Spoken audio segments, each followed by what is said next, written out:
మీ business ఏదైనా మీ ఊర్లో promotion చేయాలంటే అది సుమన్ టీవీతోనే సాధ్యం. ఇప్పుడే సంప్రదించండి.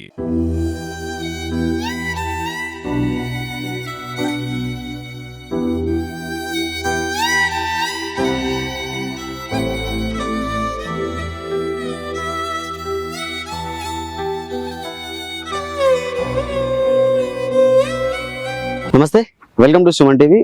ఒక కుటుంబ పెద్దకి ఏదైనా అయితే మాత్రం మా కుటుంబాన్ని చూసుకునేందుకు చాలా ఇబ్బందులు అవుతుంటాయి.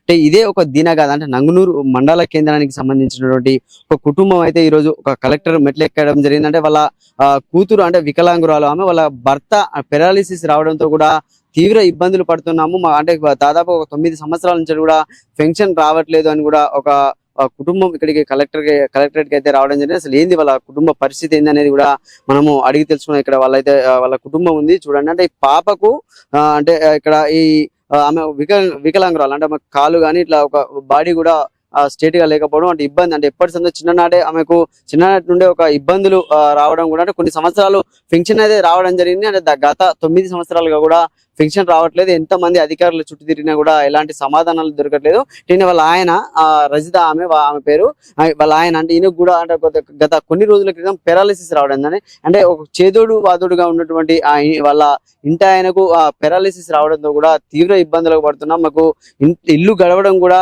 కష్టంగానే ఉందని కూడా ఇక్కడికి వాళ్ళైతే రావడం జరిగింది. అసలు ఏం జరిగింది అనేది వాళ్ళని అడుగుదాం. అంటే అమ్మ చెప్పండి, అసలు ఏం జరిగింది, మీ పాపకి ఏంది, ఎందుకు రావట్లేదు పెన్షన్, అధికారులు ఏమంటున్నారు? మాది నంగనూరు సార్, నంగనూరు మండలం, నంగనూరు విలేజ్. మేము చేసుకుంటే 10 రూపాయలు ఖర్చు చూద్దాం అనేసి చేస్తున్నాం. చేస్తే ఆయన అడ్డం పడ్డాడు. పాపని చూస్తే అట్టున్న పరిస్థితి, ఆయన పరిస్థితి చూస్తే అట్టున్నది. చేసుకుంటే ఇంట్లో గడిచేది.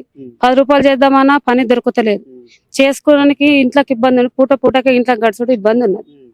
బయట ఎవరైనా తెచ్చిద్దామన్నా ఎవరు లేరు తెచ్చట, జాగా భూమి ఏం లేదు. చేసుకుంటే 10 రూపాయలకి ఎండకు పోయి నీడకు పోయి కష్టపడి 10 రూపాయలు చేసుకున్నా అయ్యో పింఛన్ వస్తలేదు కదా అని పిల్లలకు ఆయనను పట్టుకొని తిరిగిన మండలం కూడా అటు పోయినా ఇటు పోయినా ఎవరి దగ్గర పోయినా ఎవరి దగ్గరికి లీడర్ దగ్గర ఎవరి దగ్గరికి పోయినా పట్టించుకుంటలేరు. మా పరిస్థితి ఇట్లాంటి సార్.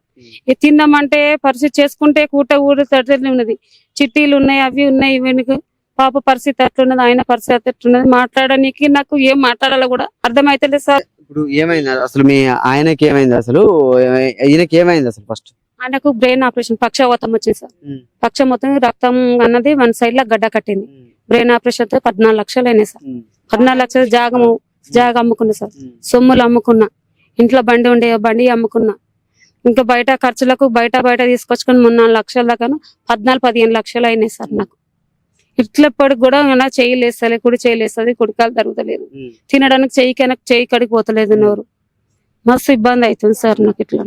అంటే ఇప్పుడు ఈ పాప పరిస్థితి, అంటే ఈ పాప అంటే చిన్నప్పటి సందే ఇలా ఉందా, లేకపోతే ఏమైనా మధ్యలో ఏమన్నా ఇట్లా అయిందా? చిన్నప్పటి నుంచి సార్. పుట్టినప్పుడు మనకు 1-2 నెలల దాకా అద్దాల లేచింది. అప్పుడు చేతికి ఇచ్చినప్పుడు మనం రాసుకున్న మాలిష్ అదే చేద్దామన్నా మా చేతికి ఇయ్యలే. పుట్టినప్పుడు జ్వరం మంచిగానే ఉంది, అంటే నడవడానికి రాకముందుకు మంచిగా అనిపించింది. నడిచిన కాంతి మొత్తం ఇట్లనే నడుస్తుంది సార్. ఏంది పరిస్థితి అని అంటే, పాపకు ఇట్లా బొక్క అన్నది మీదకి జరిగిందమ్మా అని హాస్పిటల్ తీసుకుపోతాను. ఆపరేషన్ చేస్తారంటే ఆపరేషన్ చేస్తే తట్టుకోలేదమ్మా, చేయలేము మేము, ఆమె చేయి దాటిపోయింది మాకు అనేసి అన్నారు సార్. చెప్పుకోవడానికి ఏమున్నది సార్? ఏమంటున్నారు అంటే పెన్షన్ రాక ఎన్ని రోజులు అవుతుంది, అంటే పెన్షన్ గురించి తిరుగుతా అంటే ఏమంటారు వాళ్ళు? సార్లు ఎవరు పట్టించుకుంటలేరు సార్. 2-3 సార్లు కలెక్టర్ ఆఫీస్కి వచ్చినాం, ఇక్కడ కూడా పట్టించుకుంటారు. మండలంలో వీళ్ళకు అందరు లీడర్లకు కూడా ఎవరిని అడిగినా కానీ ఎవరు పట్టించుకుంటారు. ఎవరికి పేపర్ ఇచ్చినా కానీ వాళ్ళే తీసుకుంటారు, అక్కడ వేస్తారు. అట్లా ఇట్లా అయిపోయింది, అట్లా అయిపోయింది, చేస్తాం, అట్లా చేస్తాం, ఇట్లా చేస్తాం అంటారు. ఎవరు పట్టించుకుంటారు, ఎవరు చేస్తారు. పింఛన్ వచ్చేది కూడా రాకుండా అది అయిపోయింది సార్. పాప పరిస్థితి చేయకుండా ఆమె వికరాంగులు అయిపోయింది, వాళ్ళ డాడీ అడిగరింది. ఆ కష్టం ఏ కష్టం చేసుకొని పిల్లలను చదువుకుంటున్నా సార్ నేను. ఏంది అసలు, అంటే మీ కుటుంబ పరిస్థితి ఏంది ఇప్పుడు? అంటే ఇప్పుడు ఆయన పని చేయలేని పరిస్థితిలో ఉన్నాడు, ఆ పాప కూడా అట్లా ఉంది. అసలు ఏంది కుటుంబ పరిస్థితి? ఇక చేసేటోళ్ళు ఇవ్వాలి సార్. ఇంటికి చేసే మనిషి అడ్డం పడ్డాడు సార్. నాకు చేయడానికి ఇవ్వరు లేదు. చేసుకుంటే 10 రూపాయలు చేసుకుంటే కూడా చేసేది సార్. మాకు ఇట్లాంటి పరిస్థితి ఉన్నది. మాకేం చెప్పాలో ఏం చేయాలో పింఛన్ల గురించి అని తిరుగుతున్నాం. ఇక్కడ కూడా ఎవరు పట్టించుకుంటలేరు. ఇప్పుడు 3-4 సంవత్సరాలు అవుతుంది సార్ తిరగబట్టి, ఎవరు పట్టించుకుంటారు. ఇక్కడికి వచ్చినా అక్కడ పేపర్లు ఇక్కడ పేపర్లు అంటారు కానీ ఎవరు తీసుకుంటలేరు, ఎవరు చేస్తలేరు సార్.